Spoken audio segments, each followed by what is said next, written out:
Teori strukturalisme genetik cukup populer di kalangan para peneliti sastra, baik para ahli sastra maupun para pelajar yang baru belajar memahami dan melakukan penelitian karya sastra.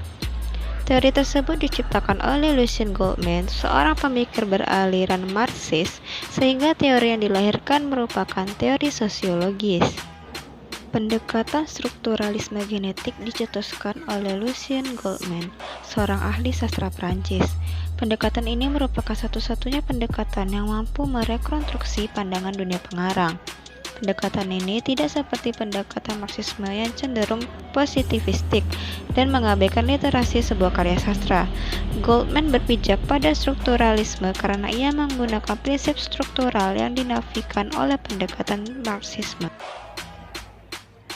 Metode kritik sastra Goldman disebut strukturalisme genetik.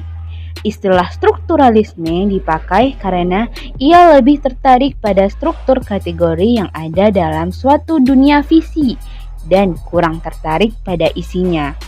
Sementara istilah genetik dipakai karena ia sangat tertarik untuk memahami bagaimana struktur mental tersebut diproduksi secara historis. Dengan kata lain, Goldman memusatkan perhatian pada hubungan antara suatu visi dunia dengan kondisi historis yang memunculkannya. Goldman mempercayai bahwa karya sastra merupakan sebuah struktur. Struktur tersebut bukan sesuatu yang statis, melainkan produk dari proses sejarah yang terus mengalami perubahan. Proses strukturasi dan destrukturasi yang ada di hayati masyarakat asal karya sastra yang bersangkutan. Strukturalisme genetik tidak terlepas dari struktur dan pandangan pengarang. Pandangan pengarang dapat diketahui melalui latar belakang kehidupan pengarang. Goldman mengemukakan bahwa semua aktivitas manusia merupakan respons dari subjek kolektif atau individu dalam situasi tertentu yang merupakan kreasi atau percobaan untuk memodifikasi situasi yang ada agar cocok dengan aspirasi.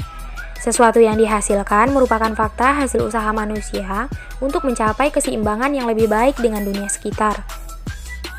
Menurut Tein Umar Yunus dalam Fanani tahun 2000 halaman ke-117, sastra bukan sekedar karya yang bersifat imajinatif dan pribadi, melainkan juga dapat merupakan cerminan atau rekaman budaya, suatu perwujudan pikiran tertentu pada saat karya itu dilahirkan. Fenomena hubungan tersebut kemudian dikembangkan oleh Lucien Goldman menjadi strukturalisme generik pada Fanani tahun 2000. Berdasarkan hal tersebut, dapat dikatakan bahwa pada dasarnya strukturalisme generik Goldman adalah penelitian sosiologi sastra. Selanjutnya, pada prinsipnya, strukturalisme genetik berkeyakinan bahwa karya sastra tidak semata-mata merupakan suatu struktur yang statis dan lahir dengan sendirinya. Karya sastra merupakan hal strukturasi kategori pikiran subjek penciptaannya, atau subjek kolektif tertentu yang terbangun akibat interaksi antara subjek dengan situasi sosial dan ekonomi tertentu. Maka dari itu, pemahaman mengenai struktur karya sastra bagi strukturalisme genetik tidak mungkin dapat dilakukan tanpa pertimbangan faktor sosial yang melahirkannya. Faktor itulah yang memberikan kepaduan pada struktur. Beberapa konsep strukturalisme genetik Goldman yang penting antara lain fakta kemanusiaan, faktor kolektif, strukturasi, pandangan dunia, serta pemahaman dan penjelasan. Sekian, terima kasih.